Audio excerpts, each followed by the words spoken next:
Nshuti bakunzi muriko muradukurikirana ndabaramukije. Kwigenekerezo rya mbere ruhuma uyu mwaka w'2019 ku mugwa mukuru w'intara ya Kayanza, umukuru w'igihugu cacu c'u Burundi Nyenicubahiro Petero NKURUNZIZA yaratanguje icese ishirwa mu ngiro ry'imigambi igize ihangiro ry'iterambere rirama mu Burundi, imigambi ihambaye cane igiye kuzofasha mu kuzamura iterambere ry'igihugu. Sebarundi rero akaba yasavye zina murundi wese kugira iyo migambi iyiwe, yongera yibutsa abiphuza gushigikira Uburundi mw'iterambere, kwama bubahiriza imico n'akaranga vyamye biranga igihugu cacu c'u Burundi. Abarundi ntibazigera na gato bemera imfashanyo izarizo zose zoza zititura imigenzo y'amiranga basokuru. Aranagabisha amashirahamwe amwamwe adashaka kubahiriza amateka n'amategeko y'igihugu cacu c'u Burundi mu kwinyegeza inyuma y'imfashanyo. Kaze rero muri kino kiganiro aho tubayagira no kubindi bikorwa bikuru Nyenicubahiro Umukuru w'igihugu cacu c'u Burundi Petero NKURUNZIZA yaranguye mu bisata bitandukanye muri izo ndwi zibiri twaraye dusozereye mu ntara ya Ngozi, hamwe rero no mu ntara ya Gitega, umugwa mukuru wa politike w'u Burundi, ahabereye ibirori ku rwego rw'igihugu byo guhimbaza imyaka 28 irangiye abarundi bemeje amasezerano y'ubumwe bwabo.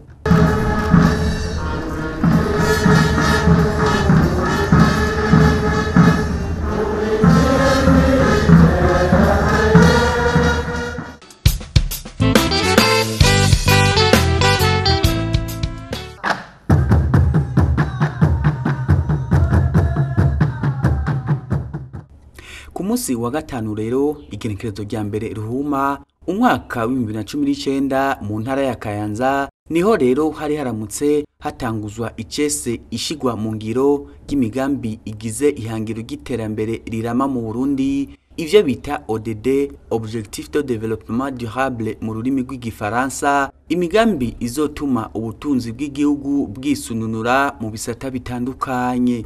Iruhande ya Sebarundi, ivyo birori rero bikaba vyari vyitabwe kandi n'icegera ca kabiri c'umukuru w'igihugu Nyakubahwa Joseph Butore, abagize leta y'u Burundi, abashinga amateka n'abakenguza amateka, abaserukira ibihugu vyabo hano mu Burundi, abaserukira amashirahamwe y'abampuzamakungu canke ayo ngaha mu Burundi n'abandi. Imigambi igize ihangiro ry'iterambere rirama ni imigambi ifise intumbero yo kugwanya ubukene, gukingira ibidukikije no gutsimbataza amahoro n'umutekano kw'isi. Ibihugu vyose vyo kw'isi rero bigahamagarirwa gushira mu ngiro iryo hangiro vyisunze ivyo bikeneye hamwe rero n'ubushobozi bwavyo. Mu gihugu cacu c'u Burundi imigambi yatunganijwe ikaba iri mu gitabo gitanga intumbero nkaburabwenge nkuru zateguwe kugira ngo abarundi bashike ku iterambere rirama gushika mu mwaka w'2030.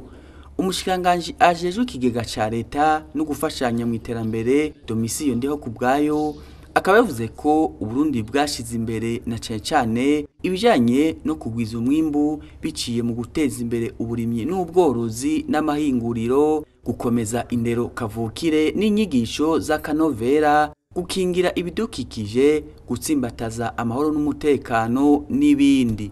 Umuhuzabikorwa mu mashirahamwe mpuzamakungu yegukira ishirahamwe mpuzamakungu ONU hano mu Burundi nawe yarashimye intambwe igihugu cacu c'u Burundi kigeze ko mu gukora ivyotuma iterambere ry'igihugu gisununura. Ati ishirahamwe mpuzamakungu ONU ryariyemeje kuzoshigikira Uburundi muri iyo migambi. Umukuru w'igihugu Nyenicubahiro Petero NKURUNZIZA mw'ijambo nyamukuru ryo kuri uyo munsi akaba yavuze ko Uburundi bwiyemeje kwifatanya n'amakungu mu gushira mu ngiro ihangiro ry'iterambere rirama, ari naco gituma hashishikara gutunganywa imigambi itandukanye. Aha tukavuga nk'umugambi w'igihugu ujejwe iterambere, umugambi watunganijwe n'abarundi bonyene ubwabo ata munyamahanga agiyemwo. Uwo mugambi w'igihugu ujejwe iterambere watunganijwe n'abarundi ubwabo. Igitabo gitanga intumbero nkaburabwenge nkuru kugira ngo dushike ku iterambere rirama mu mwaka wa 2030. Ngibi ibisata bikuru bikuru vyisungwa mw'ishirwa mu ngiro ry'imigambi. Ubwa mbere kugwiza umwimbu biciye guteza imbere uburimyi n'ubworozi. Ubwa kabiri amahinguriro n'inyubakwa zishigikira ubudandaji. Ubwa gatatu gukomeza indero kavukire n'inyigisho. Ubwa kane kwitaho ibidukikije no guhangana n'ihindagurika ry'ibihe. Ubwa gatanu gutsimbataza umutekano no kwigenga kw'igihugu cacu hamwe n'intwaro ibereye. Ubwa gatandatu kwegeranya imitahe ikwiye biciye mu buzatunga. Ubw'indwi kugwanya ibiturire no gusesagura itunga rusange. Ubw'umunani gukomeza imigenderanire myiza n'ibindi bihugu n'amakungu. Nyenicubahiro Umukuru w'igihugu ati waba umugambi w'igihugu ujejwe iterambere canke ihangiro ry'iterambere rirama, iyo migambi yose yisunga ihangiro ry'ikimpumbi, ari naco gituma Uburundi bwashize imbere ibitashoboye gushikwako mu ihangiro ry'ikimpumbi, hamwe rero n'inzitizi ziterwa n'ibihe turimwo, akavuga ibi bikurikira. Bwa mbere ihindagurika ry'ibihe n'inkurikizi z'iyongerekana y'ubushuhe ku mugabane w'isi, iduga ry'urugero rw'amazi y'amabahari na cane cane ku bihugu vyegereye amazi n'amazinga. Ubugira kabiri ibiza n'isibe vyisubiriza budahengeshanya. Ubugira gatatu igabanuka ry'ubutunzi kama n'inkurikizi mbi zivuye kwitituka ry'ibidukikije, cane cane ubugaragwa, uruzuba, itituka ry'isi, ubukene bw'amazi meza ndetse n'ibinyabuzima. Ubwa kane kudafatwa kumwe, ikumirwa, ubusubasumbane n'uburyarya vyiyongera uko bukeye uko bwije. Ubwa gatanu ingwano zigenda ziriyongera, iterabwoba n'ayandi mabi bifitaniye isano, tutibagiye n'abantu bateshwa ivyabo bagahunga. Ubwa gatandatu ingorane zijanye n'igwirirana ry'abantu n'igwirirana ry'ibisagara. Ubw'indwi ubukene bw'akazi bwiyongera cane cane bubangamiye ugwaruka. Ubw'umunani ibigeramiye amagara y'abantu, ingwara zigeramiye isi yose canke zizizira ibihugu bimwe bimwe. Ubw'icenda kwegereza ubutegetsi abenegihugu. Ubw'icumi kuzamura ubutunzi mu bisata vyose bigize ubuzima bw'igihugu no guharanira iterambere rirama kandi ridakumira. Sebarundi ati kwiha ihangiro ntibigoye nko kurishitsa, akaba rero yasavye zina murundi wese kugira iyo migambi iyiwe. Kwihangiro ntibigoye nko kurishitsa, nakari basoko bamaze ngo ukubandwa nikugoye ko kurigumya. Dusavye rero dushimitse ko umurundi wese yogira guyiwe ibigabane vyose bigize irihangiro. Birashoboka ko dushitsa kandi tukiharanga irihangiro narijya abarundi tumaze iminsi tugaragaza ko dushoboye. Twize rero ko imigambi igize irihangiro izoranguka, na cane cane ko ihuriranye n'igihe ciza Uburundi urangwamwo amahoro, umutekano n'impore mu mpande zose. Abarundi dufatanye mu nda mu budasa bwacu, tumaze gutegera ko turi bene mugabo umwe, ko dusangiye gupfa no gukira, ko dutegerezwa kandi gusangira ikivi n'ikigega. Ntitugiye guhagararira ngaha. Umugwi w'abahinga wateguye umugambi w'igihugu ujejwe iterambere ugiye kwagurwa kugira ngo utegure uwundi mugambi uzodushikana mu mwaka wa 2022. Tuve kuri umugambi w'imyaka ya 10 tusimbize tuje ku mugambi w'imyaka 15, ari nawo uzotuvana mu mwaka wa 2027 ukadushikana mu mwaka wa 2042, wo nawo ukaba uzotegurwa guhera mu mwaka wa 2022. Turasabye leta n'inzego zose zatowe n'abenegihugu, ugwaruka, abikoro twabo, amashirahamwe yo ngaha iwacu canke mpuzamakungu kwisunga imigambi y'igihugu cacu. Umukuru w'igihugu Nyenicubahiro Petero NKURUNZIZA akaba kandi yahamagariye amashirahamwe yose ashaka gusahiriza Uburundi mw'iterambere kwatoza afise intumbero yozihushanye n'imico y'abarundi. Turaha ikaze uwo wese yipfuza kudushigikira mu gushira mu ngiro uwo mugambi. Nyamara rero turasubiye kumenyesha ko tuzodohoka kwiteka ryamye riranga abarundi kuva kera na rindi. Abarundi bamye bajya bakaravye kandi bigeze bajya bitagabuye. Rizokwigera twemera imfashanyo, intererano canke ingurane yoza, itosekaza iteka ry'Uburundi canke ihungabanya imico n'imigenzo myiza y'abarundi twarazwe n'abasokuruza bacu ari bavyeyi bacu twamukako tubahawe n'Imana. Nta numwe azoshobora canke tuzokwemerera kudutandukanya nabo. Twifuza kandi ko amakungu yose yotegera ku Burundi butakiri mu bigero vy'imfashanyo zo kubaho ku munsi ku munsi. Uburundi bugeze nyabona mu bigero vy'intererano n'ingurane zitavuna kugira twitunganirize imigambi y'iterambere rirama ijanye n'ishaka rya bene igihugu. Ku basanzwe bafashanya n'u Burundi cyo kimwe nabo bavyipfuza, Nyenicubahiro Umukuru w'igihugu yabasabye kwama bisunga amategeko n'amasezerano mpuzamakungu agenga imigenderanire no gufashanya.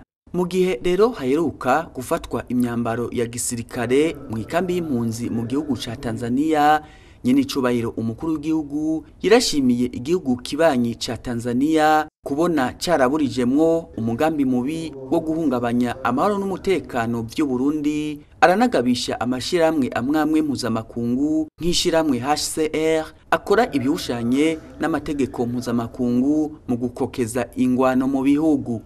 Iterambere rirama ntiryoshoboka mu gihe hakiri amashirahamwe yirirwa canke arara arakugeza ingwano mu bihugu akoreramo. Bigwirwa benshi bikumva bene vyo. Abo tuvuga barizi kamwe namwe murabazi. Ntivyumvikana ingene ishirahamwe rikomoka kwishira mpuzamakungu ONU ryokora ibihushanye n'amategeko mpuzamakungu. Basokoro yamaze ngo utokuvuna yo kuva inyuma kandi ngo nawo somera induru ziriko ziravuga. Turagabishije abo bose binyegeza inyuma y'imfashanyo canke amasezerano batubahiriza ko tutazobihanganira na gato. Itekane n'amahoro vyacu birarengeye cane imfashanyo yariyo yose. Iterambere rirama ntiryoshoboka bamwe bariko bararima abandi bariko bararandura. Iterambere rirama ntiryoshoboka bamwe bariko barubaka abandi bariko barasambura. Iterambere rirama ntiryoshoboka hakiriho ibihugu n'amashirahamwe biburagiza ibindi bihugu. Iterambere rirama rishingiye gukubahana, kubaha amategeko, kugira umubano mwiza, byosoko y'imigenderanire myiza twese twifuza kandi nakare twese turi magiriranire. Twagatuwe n'akaryo imbere gusozera yo gushimangira kino kintu kuko abarundi babivuze, tukarashimira abarundi yuko babivuze ku mugaragaro kandi iyo ababaje.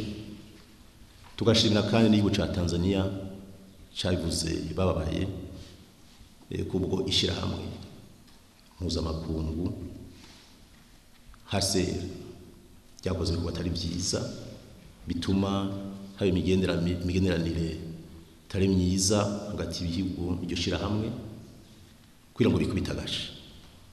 Turatuzi ko bahevye ngo twaribonye umwaka wa 2015 bazana amamodoka arimo ibigwanisho n'ibindi byinshi bakoze. Twifuza yuko rero bokwikubitagashe n'abajejwe kugira ngo iyo ngendo mbi bayibeke.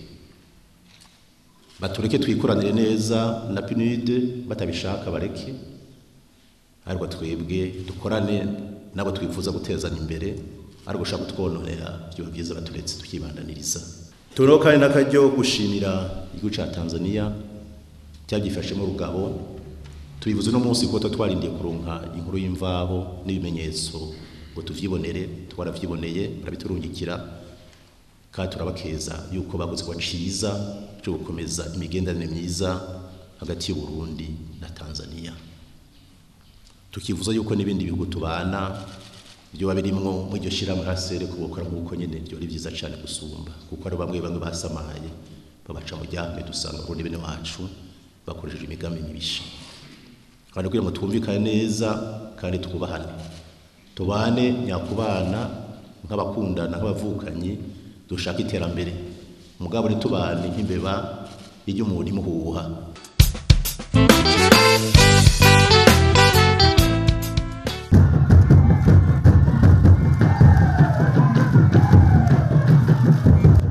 Mu gitondo cyo ku munsi wa gatandatu igenekerezo rya kabiri Ruma uyu mwaka w'2019 umukuru w'igihugu Nyenicubahiro Petero NKURUNZIZA yarifadikanije n'izindi mvukira z'intara ya Ngozi mu nama yo kwihweza ibyaranguwe muri iyo ntara mu bisata bitandukanye mu mwaka w'2018 hamwe n'imigambi mikuru bagiye kuzorangura muri uyu mwaka w'2019.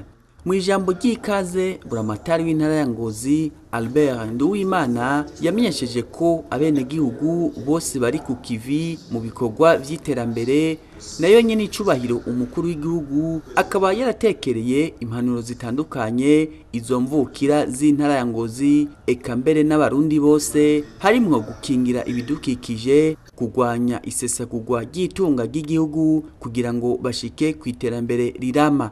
Alain Diomede Nzeyimana ni cegera c'umuvugizi w'umukuru w'igihugu. Muri make rero inama yatanguwe n'ijambo ry'ikaze rya buramatari w'intara ya Ngozi, aho yerekanye ibikuru vyashoboye gushika kwako, aho yerekana yuko mu bisata bitandukanye byaba ivy'umutekano, byaba ivy'imibano, vyaba ivyo kugwanya ubukene canke kugwanya ibiyorabwenge canke zanzoga zitemewe n'amategeko, intara ya Ngozi ihagaze neza, aho biboneka yuko ibintu vyinshi vyateye imbere, aho nko mu guterera amatora biboneka yuko bamaze guterera amafaranga atari make, kandi ku ihangiro barihaye bakabagije bigera ku 65.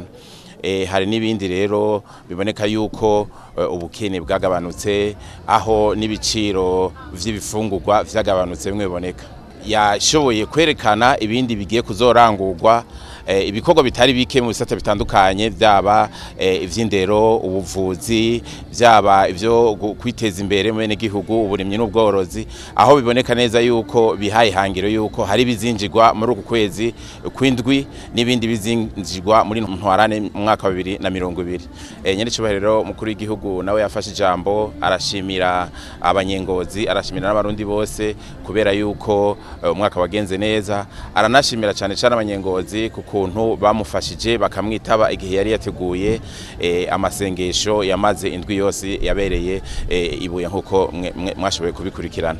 Abipfuriza akazi keza, abipfuriza gukunda Imana, maze ababwira ati ndabipfurije amagara meza muri mwaka mushasha wa 2019. Hari ibintu bikuru yashoboye gushikako, yasavye abanyengozi ariko bishobora no gufasha n'abandi barundi, kuko naho bari karaganiriza abanyengozi ni Sebarundi arafise vyinshi ashobora guhanura. Icambere nuko yashoboye kubona yuko ibikorwa rusangi umurindi vyahora bikorerwa ko waragabanutse, akaba rero yasavye abanyengozi n'abarundi muri rusangi yuko bokwijukira ibikorwa rusangi, kuko amafaranga umuntu ashobora kubika kubera ko abantu baje bakoze ari amafaranga menshi. Yasavye abarundi cyane abanyengozi yuko bokwijukira amashira hamwe, kuko iyo ukoze wenyene umwimbo ronka si mwinshi. Ati rero ndabasavye muje mu makoperative, muje mu mashira hamwe, murabe ico mushobora kuzoshikako.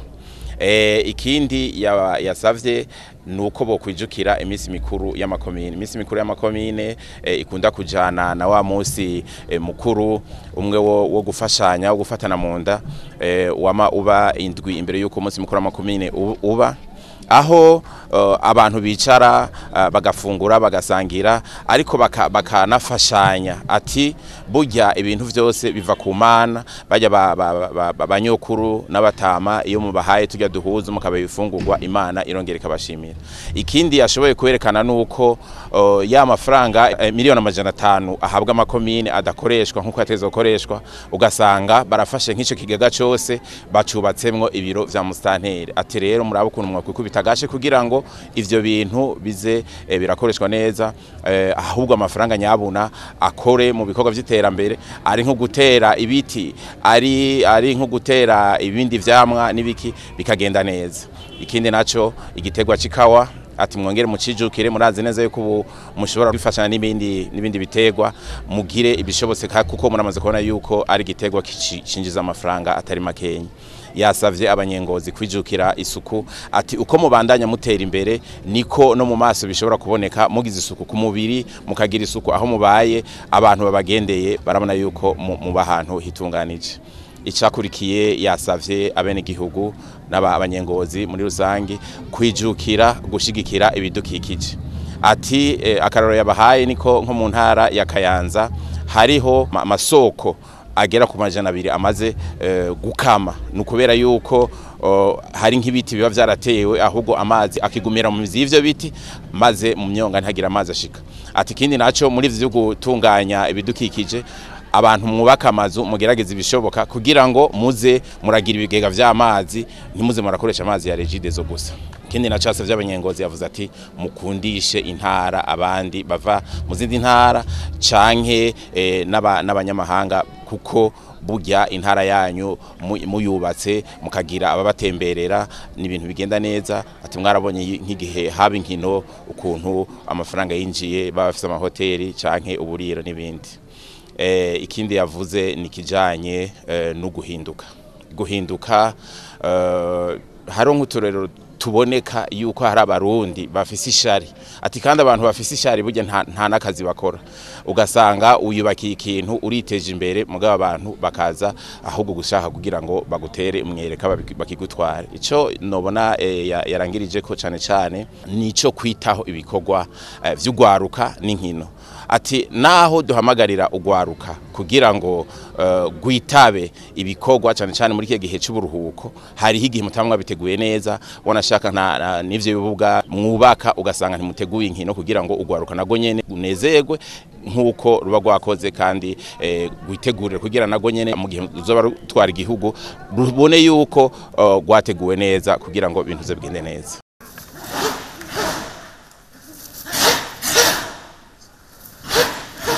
Mu gisata kijanye n'inkino naho ku muhingamo wo kuri uyo musi wa gatandatu nyene, umukuru w'igihugu Nyenicubahiro Petero NKURUNZIZA yararorereye urukino rw'imikangara ihurikiye muri Académie Le Messager, igisata c'inkino za karate kuri stade Urukundo yibuye.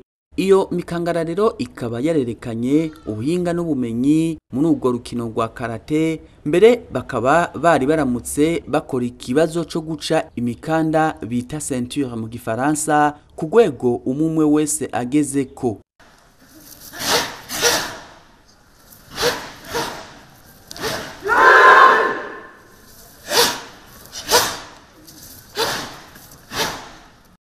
Ngaho nyene kuri stade Urukundo yibuye, umukuru w'igihugu kandi yarifatikanije n'umugwi Alleluia FC asanzwe akinamwo abo bambaye impuzu z'umuhondo n'izirabura mu rukino rw'umupira w'amaguru rwawuhuje n'umugwi w'abadandaza b'Ingozi.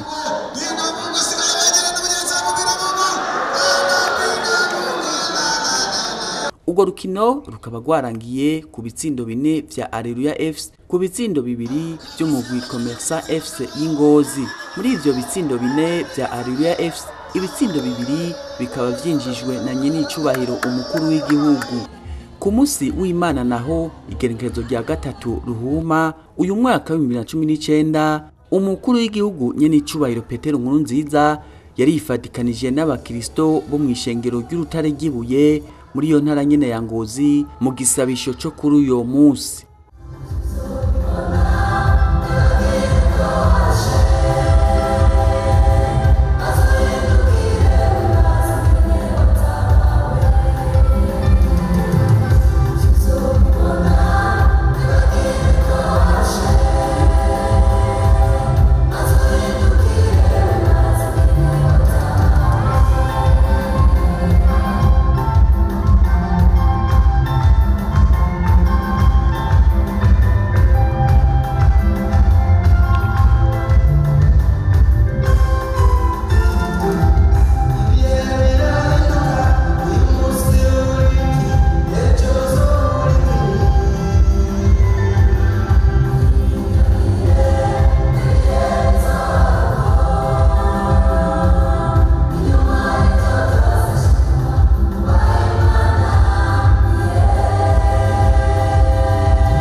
inzamba ihejeje gusamirana ikimenyetso c'inzinzi y'Imana, umukuru w'igihugu Nyenicubahiro Petero NKURUNZIZA yaciye ashikiriza ijambo nshimikiro ryo kuri uyo munsi riri mu Barewi igice ca 18 kuva ku murongo wa mbere gushika ku murongo wa 5. Ijambo rivuga ku bijanye no kwitandukanya n'ingeso z'abanyekanani, hamwe rero n'ijambo ry'Imana riri muri Mariko igice ca 12 kuva ku murongo wa 38 gushika ku murongo wa 40, ahavuga ingene Yesu Kristo yabujije abigishwa biwe gukurikira abanyabwenge n'ivyanditswe. Nyenicubahiro Umukuru w'igihugu akaba yavuze ko amezi ya Kigarama umwaka wa 2018 hamwe na Nzero uyu mwaka wa 2019 yabaye amezi y'amashimwe y'Imana, amezi yo kurenganurwa n'Imana no gusesekarizwa amasezerano y'Imana. Waga amasezerano ikintu gihambaye.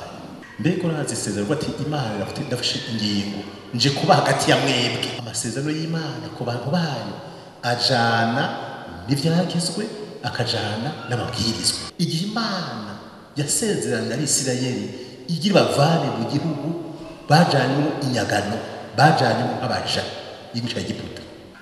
Imana imaze kuruhishwa n'umubabaro bw'abo Isirayeli ishirafatiye iti ndamanutse. Ijya Imana yatabaye ab'Isirayeli naho yagiye no gutabara abarundi irabishoboye.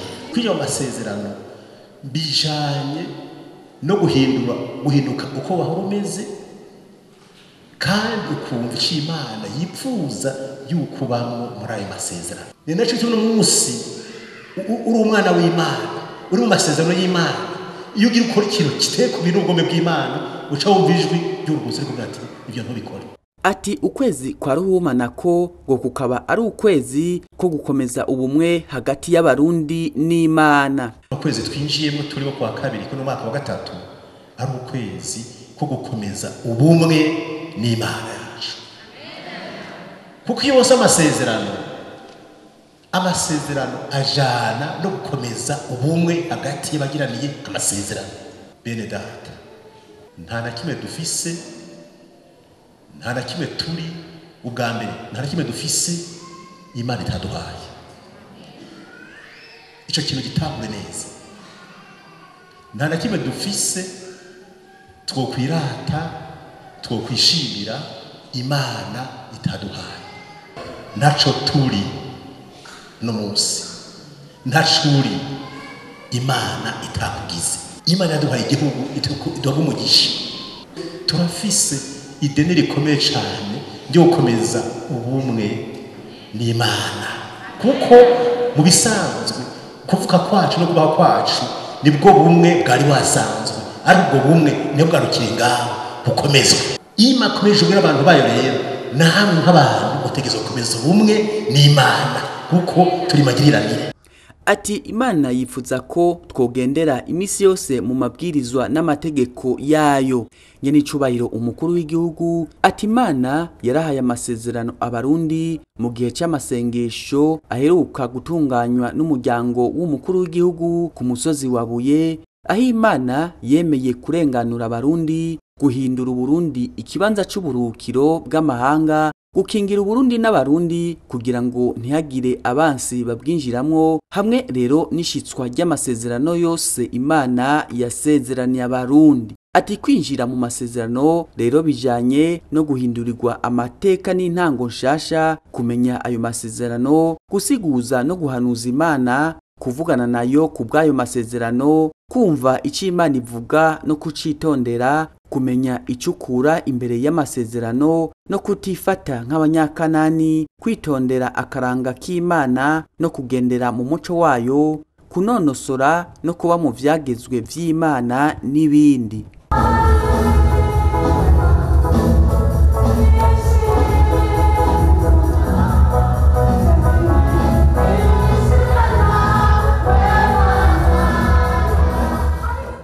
Mu gisata kijanye n'imigenderanire mu vy'ubutunzi naho, umukuru w'igihugu Nyenicubahiro Petero NKURUNZIZA ku munsi wa mbere igenekerezo rya 4 Ruhuma uyu mwaka wa 2019 yarahaye umubonano intumwa z'ibanki ya Afrika ijejwe iterambere BAD ku kirimba ciwe kiri mu ntara ya Ngozi.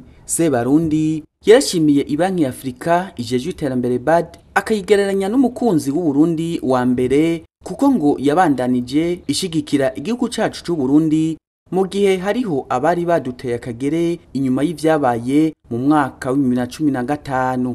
Abaserukira ibanki ya Afrika ijejwe iterambere BAD nabo barakeje Uburundi baravye umurindi buriko mw'irangurwa ry'imigambi y'iterambere. Umuvugizi w'umukuru w'igihugu Jean-Claude Karegwa aratubwira muri make ivyavugiwe muri uyo mubonano. Izo ntumwa z'ibanki ya Afrika ijejwe iterambere zari zigizwe na bamwe mu bagize urwego nyobozi rw'ibanki ya Afrika ijejwe iterambere. Bari baje rero mu Burundi baseruka ibihugu bishika 25. Icabazanye bavuze yuko hari ivyo bumva byinshi ku Burundi, ugasanga kenshi bumva ibitandukanye, hari uwabwira ibi n'undi ababwira biriya. Ati rero twabonye ko byo bavyiza twishikiye mu Burundi tukamenya ibiriko birakogwa, kuko inkuru mbarirano irutwa niyo wiboneye. Imbere rero ko bakiba n'umukuru w'igihugu bari bamaze kubona n'abandi barongozi benshi bo mu Burundi. Umukuru w'igihugu rero ivyo baganiriye bwa mbere bataye kumenyesha yuko Uburundi ari igihugu kidasanzwe uravye aho kiri muri aka karere. Ati utegerezwa rero mu migambi yacu nk'ibanki ya Afrika ijejwe iterambere gushira inguvu nyinshi ku gihugu nk'u Burundi. Bariyemeza rero ko bazobandanya bafasha Uburundi mu bijanye n'inyubako nko kubaka ingomero z'umuyaga nkuba, kubaka amabarabara, gukora ibikorwa nka bimwe mwabona vya biraro usanga vyarara bica mu kirere n'ibindi bikorwa bitandukanye, nk'ibijya bimenyetso bifasha uruja n'uruza rw'imiduga mu gisagara ca Bujumbura. Umukuru w'igihugu nawe rero amaze gufata ijambo yatanguye abashimira cyane yuko ibanki ya Afrika ijejwe iterambere ayigereranya n'umukunzi wa mbere w'u Burundi, kuko igihe abafasha Uburundi bateye akagere igihugu cacu inyuma y'ivyabaye mu mwaka wa 2015 bobo bagumye mu Burundi. Arabakengurukira cyane rero ku izina ry'abarundi bose. Hanyuma mu nyuma yaho yababwiye igihugu c'u Burundi ido nido urugendo Uburundi bwagize, ivyo bwaciyemwo n'inzira buriko burafata uno munsi kugira ngo bubandanye butera imbere, kuko ivyo nabone abaserukira ibanki ya Afrika ijejwe iterambere bashimye cyane. Bavuze ati mu vyatuzanye harimo no gukeza Uburundi, kuko turiko turaraba umurindi muri ko mw'iterambere n'umurindi umeze neza cyane. Ati kandi muheruka kwishiriraho umugambi w'igihugu ujejwe iterambere. Ati byose byadushimishije cyane, twaje gukeza igihugu c'u Burundi. Umukuru w'igihugu yamaze kubabwira intambwe Burundi bugeze ko uno munsi, haba mu gutsimbataza amahoro n'umutekano mu gihugu no gufasha ibindi bihugu biyakeneye hirya no hino ku isi, haba no gutunganya imigambi y'iterambere kugira ngo abarundi ntibaze bamari bandi basangiye ubusa bitana ibisuma. Yahejeje rero arabasaba yuko abagomba gufasha Uburundi bose bozo kwisunga uwo mugambi w'igihugu ujejwe iterambere. Ivyo navyo bavyemeye cyane. Muri make vyabaye ibiganiro vyiza cyane, bayaze bahuza nk'abasanganywe. Hanyuma icabigaragaje nuko amaze kubaganirira Uburundi, amaze kubabwira Uburundi aho bwaciye, aho bugeze niyo buriko buraja, kujya abitavye urubanza bashima ijambo bagakoma amashi, canke abanyeshuri bashimira umwigisha bagakoma amashi, nabo niko babigenjeje bamukomeye amashi cyane baramushimira. Hanyuma biyemeza yuko bagiye kubandanya baba hafi y'u Burundi mu kufasha mu migambi itandukanye y'iterambere.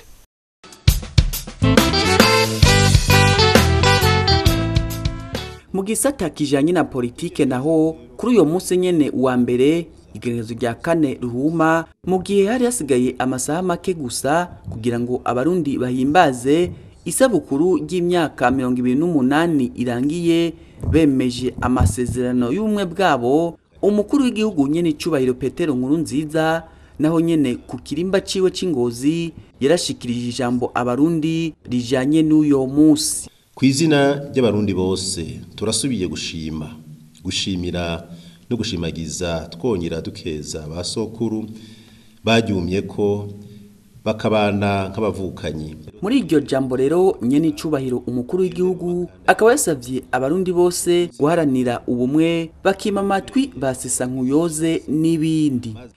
Umusi mukuru nyezina rero wo kwibuka imyaka 28 irangiye abarundi bemeje amasezerano y'umwe bwabo warahimbajwe igenekerezo rya 5 Ruhuhuma ku rwego rw'igihugu, ukaba wahimbarijwe mu ntara ya Gitega ku mugwa mukuru wa politike w'u Burundi. Icivugo c'uno mwaka kikaba kivuga kiti tugaragaze ubumwe tubugendere muri vyose na hose tukamishe ibikorwa vy'iterambere.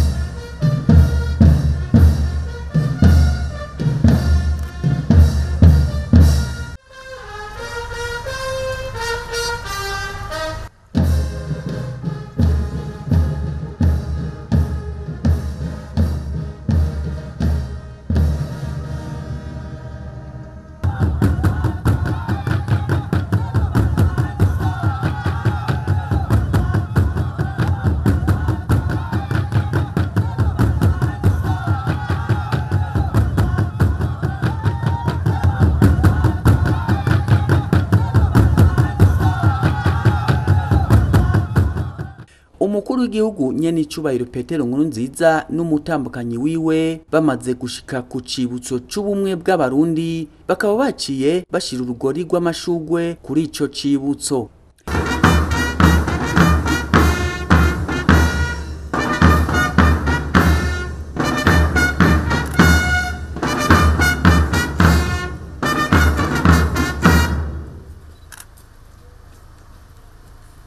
Haciye hakurikira abaserukira ibihugu vyabo hano mu Burundi.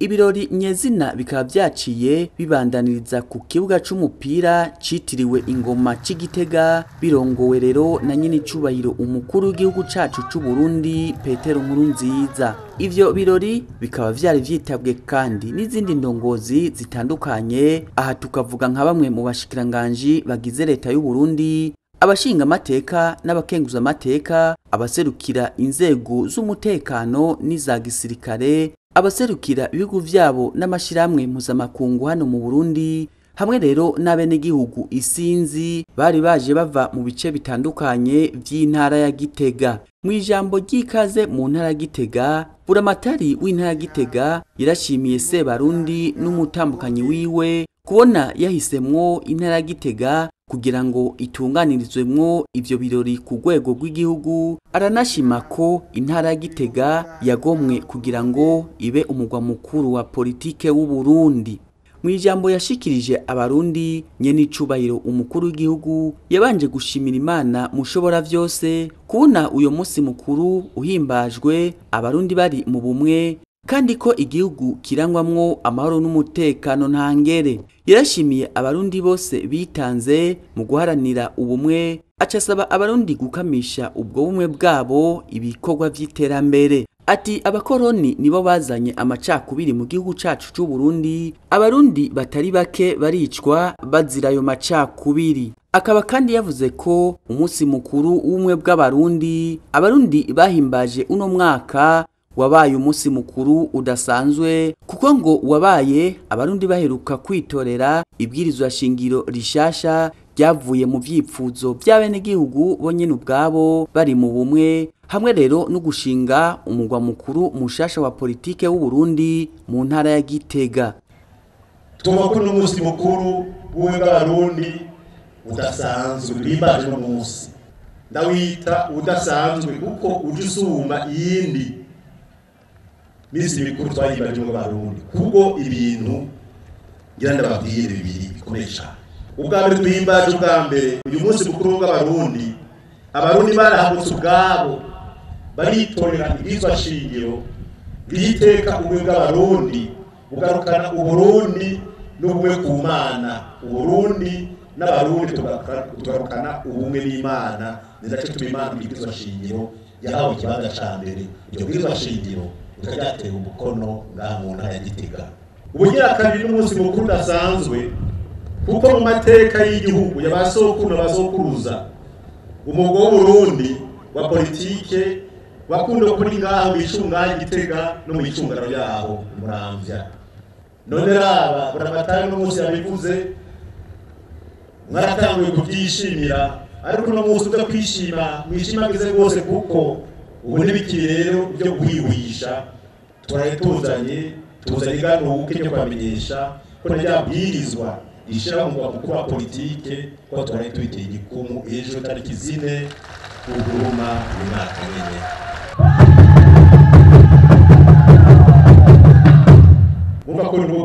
budasanzwe abaye ubumwe bihe tugezemo n'akahise kacu burya n'ibihe birakeneye kugira ngo ubumwe dukomere amashimara yacu kudushikanye kuri iyo ntambwe nziza cyane.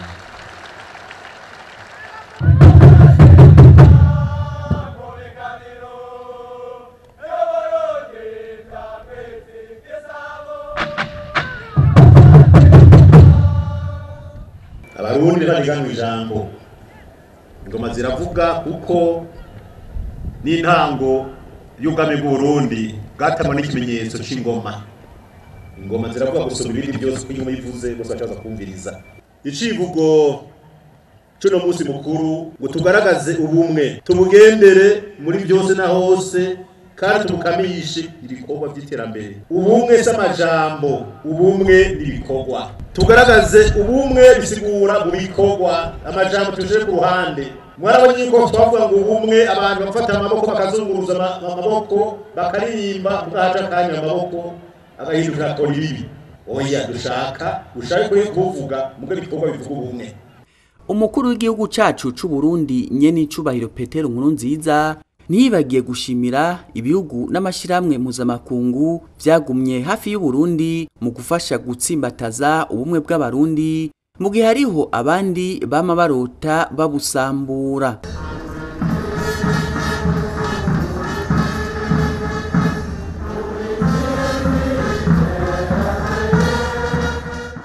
Inyuma y'umutaga wo kuri uyo munsi nyene imvukira z'iyo ntara Gitega zaragendeye umuryango wa Sebarundi ku kirimba ciwe kiri Gitega mu ntumbero yo gutsimbataza ubumwe hagati yabo bavuka ntara ba Gitega n'umuryango wa Sebarundi. Izo mvukira z'intara Gitega zari zirongoye na bonamatari w'iyo ntara Gitega n'abavuka ntara ya Gitega barangurira imirimo yabo mu bisata bitandukanye by'ubuzima bw'igihugu, zikaba zaje zikoreye ibikemanyi byinshi, bakaba bakiriwe na Sebarundi bari kumwe n'umutambukanyi wiwe. Ivyo bisimborero bikaba vyari biherekejwe kandi n'inka 11 igitigiri c'amakomine agize iyo ntara ya Gitega. Zitanu za mbere bakaba bazise ya bumwe, nayo zitandatu zindi nazo bakaba bazise ya rukundo. Aho rero ngo hakaba hari mu ntumbero yo gukomeza ubumwe nk'uko biri mu migenzo yamyiranga basokuru, aho bamye bagemuriranira bakagabiranira. Ngo kukaba kandi kwari kwipfuriza umuryango w'umukuru w'igihugu umunsi mukuru mwiza w'ubumwe bw'abarundi. Buramatari w'intara Gitega ku izina ry'abenegihugu bose arongoye akaba yavuze ko abenegihugu b'intara Gitega bateguye ico gikorwa cyo kuja kuramutsa umuryango wa Sebarundi kubera ingingo nziza adahengeshanya gufata ku neza y'abenegihugu bose atibagiye n'intara ya Gitega. Bakengurukiye n'ingene mwadufashe neza mukatwemerera kuba muri kino kibanza tutaye tunabikwiye ariko mukabitwemerera. Imana ibahezagire cyane yongere ibongereza imigisha n'imihezagiro. Nyenicubahiro umukuru w'igihugu ku izina ry'umuryango wiwe yarakengurutse utwo tuganuke, arabashimira kuri uyo mutima, yongera abasabira imihezagiro n'imigisha ku Mana. Bande bw'umuryango wacu turakuye ubwatsi naho mwatugabiye mudufashe kandi dukuru ubwatsi turi hamwe kuko twese n'umusi tuhagabaniye. Turabashimira rero kandi yuko mwatugiye n'umunsi mukuru mwiza no munsi kuva mu gitondo cyo no mango twatanguye tunezerewe, tugiye gusozera tunezerewe. Noneho uko twatanguye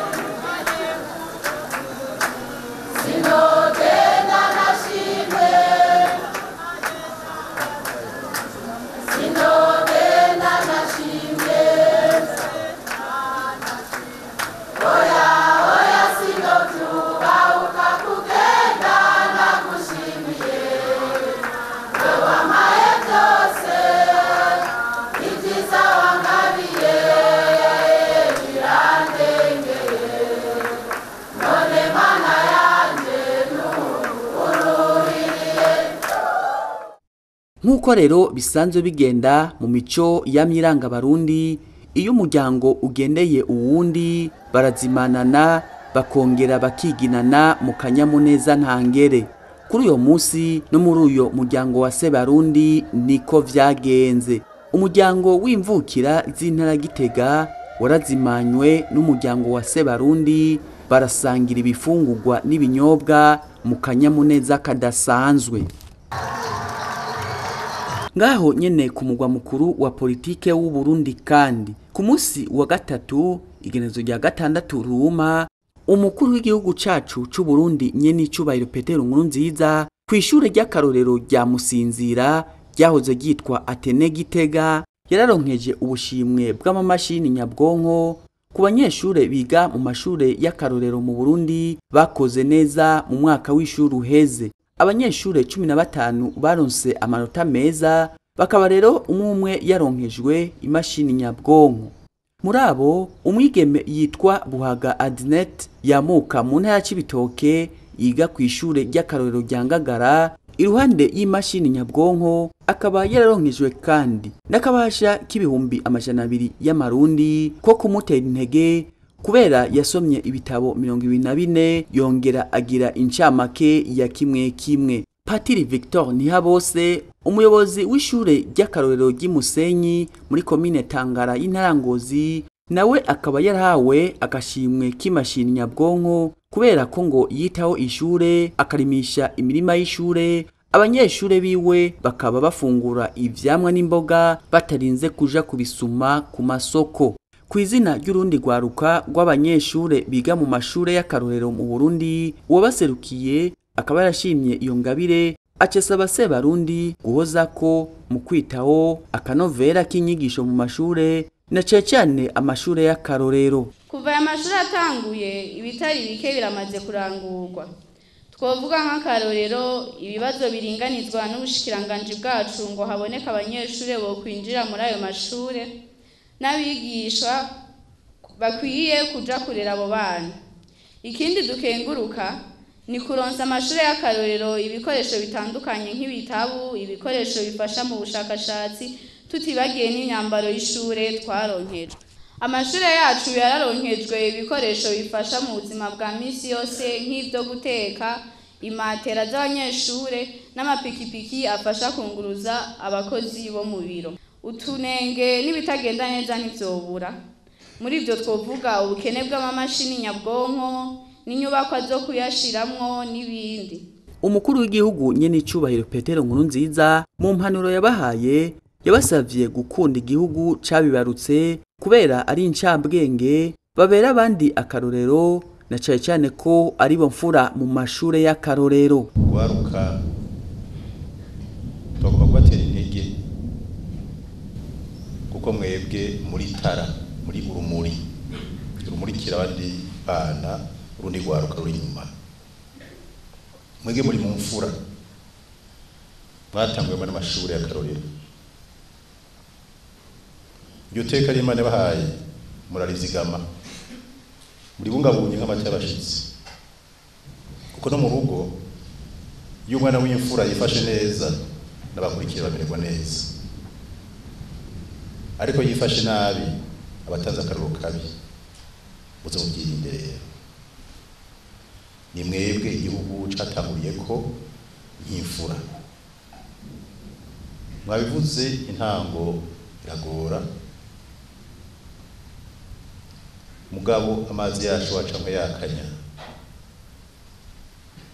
Umugambi twatanguje uzobandanya kandi uzogenda neza cyane. Umukuru w'igihugu Nyenicubahiro Petero NKURUNZIZA irangije asaba abigisha gutanga indero y'akanovera kuko ngo abanyeshure ari nk'itarenta bahawe itegerezwa kugira ikimazi ku barundi bose. Yabasavye kutadebukirwa. Akaba rero ari no ngaha duciye turangiriza ko kino kiganiro. Tukaba tubipfurije kuranirwa mu vyanyu no mu banyu. Imana ibandanye kuzigama Uburundi n'abarundi naho ubutaha.